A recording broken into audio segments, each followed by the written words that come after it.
Welcome to Off the Record. I'm Sloane Brown, and my guest today is William H. Murphy Jr., more commonly known as Billy Murphy, who is the senior partner at Murphy, Falcon Murphy law firm. And to start this all off, you just told me that's the oldest Black-owned law firm in the country. Correct. My father founded the firm, William H. Murphy Sr., in 1947. I joined him in February of 1970. We were together for 9 months and he went on the bench. 10 years later, I went on the bench. In the meantime, in 1971, Dick Falcon joined me, and we've practiced law together for the most part for 50 years. Wow. That's the Falcon.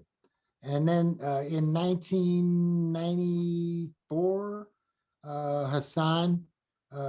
actually 1997, Hassan joined the firm. Your son. Yeah, and he became the managing partner of the firm 10 years later. So, Billy, you are no stranger to controversy. I mean, anybody who knows you or knows of you. I mean, in the 1970s, you were involved in defending some of the Black Panthers, also Vietnam War protesters. In the 80s. You mentioned you became a judge. You also ran for mayor. You have always been involved in civil rights and politics, particularly in Baltimore. Well, let's start out at the beginning. I thank God, and will always thank God, for landing me in the home of Bill and Madeline Murphy, two courageous freedom fighters who raised me in a political environment, who raised me in the midst of a civil rights household, who raised me in a tradition of fighting for the rights of Black people and anybody else similarly situated. The Baltimore Afro-American newspaper was a part of our family, a part of our heritage, a part of my family's internal dynamic. And so I had the benefit of their guidance, and they were absolutely fearless people. And so I thought fearlessness was a normal human trait until I started dealing outside of my house. And they made me be a community organizer. They really didn't have to work too hard because I followed the example. That's what they were. And I lived in Cherry Hill. I was raised in projects. Pardon? I think that's built into your DNA. Yes, and I am as I was raised to be, and I'm blessed for that. And so I learned early on how to talk back to power, to tell the truth to power. I did it with enthusiasm, just like my mother and father did. And fortunately, I had tremendous protection from racism from the Black community. I remember when I started representing the Black Panther Party as my first client, I thought that I would be rejected as too controversial. No, the Black community wrapped its arms around me and protected me.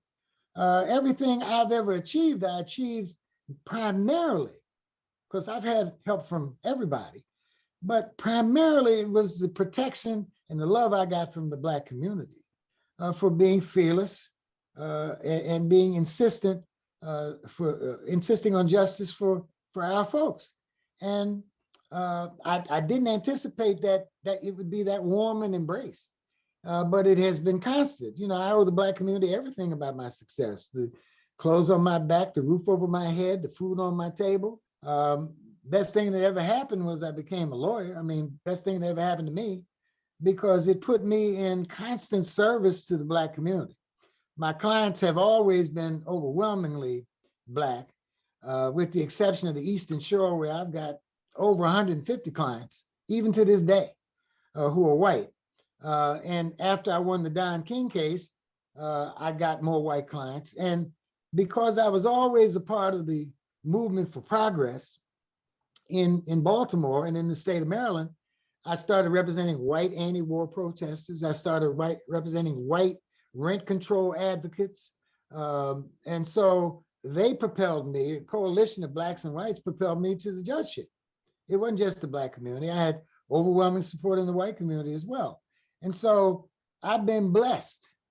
So given the events of the past year, do you think that you have seen, I mean, what kinds of changes have you seen or not in No, that? I've seen both positive and deeply negative changes in the Black community. We are still acting out the results of 400 years of oppression. Some people call it post-traumatic slave syndrome. Whatever it is, it has had a profound effect on our original culture.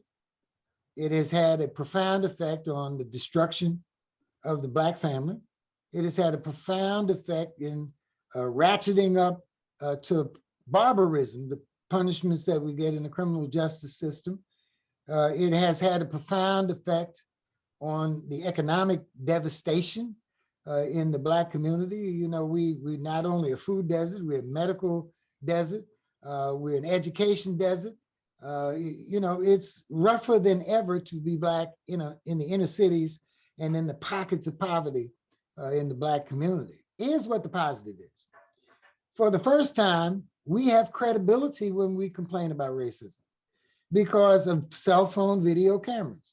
Let's be frank.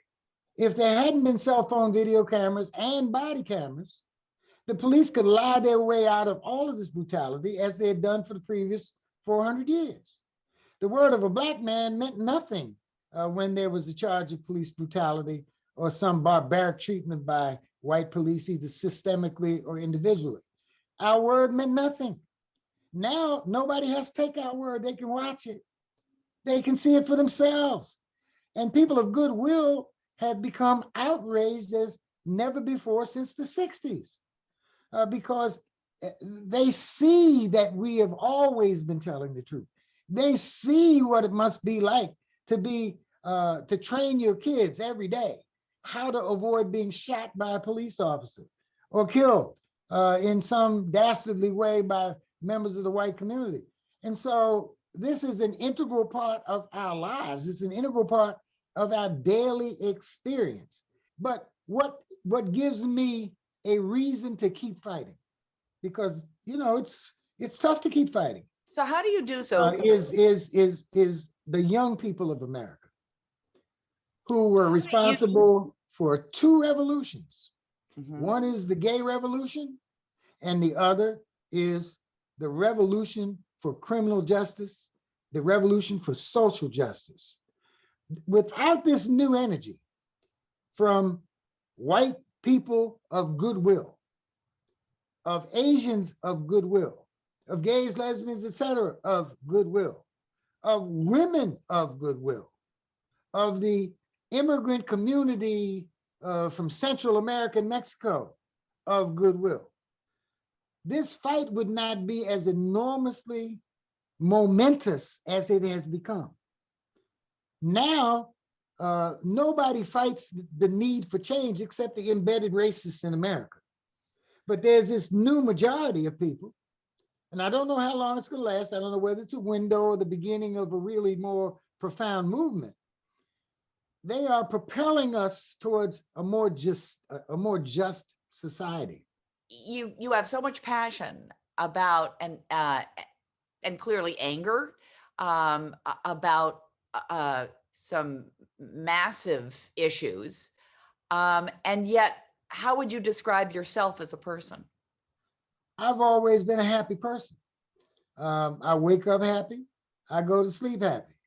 And that's despite having the normal share of problems, you know, with life that we all have. I was just born that way. I'm an optimist. I see the glass half full. And it's a great blessing. How is it then when you're dealing with these issues and you're dealing with major, major problems that you see, that you don't let that get you down? Oh, I let it get me down. Oh, but it's on a bedrock base of happiness. You know, look at happiness as a mesa, you know, a flat surface that's elevated from sea level. You can still be unhappy being in that happy place. You know, there can be events that make you sad. There can be events that make you pessimistic or despondent. or angry. You know, but when you have that base of happiness, upon which you have these setbacks, you remain optimistic.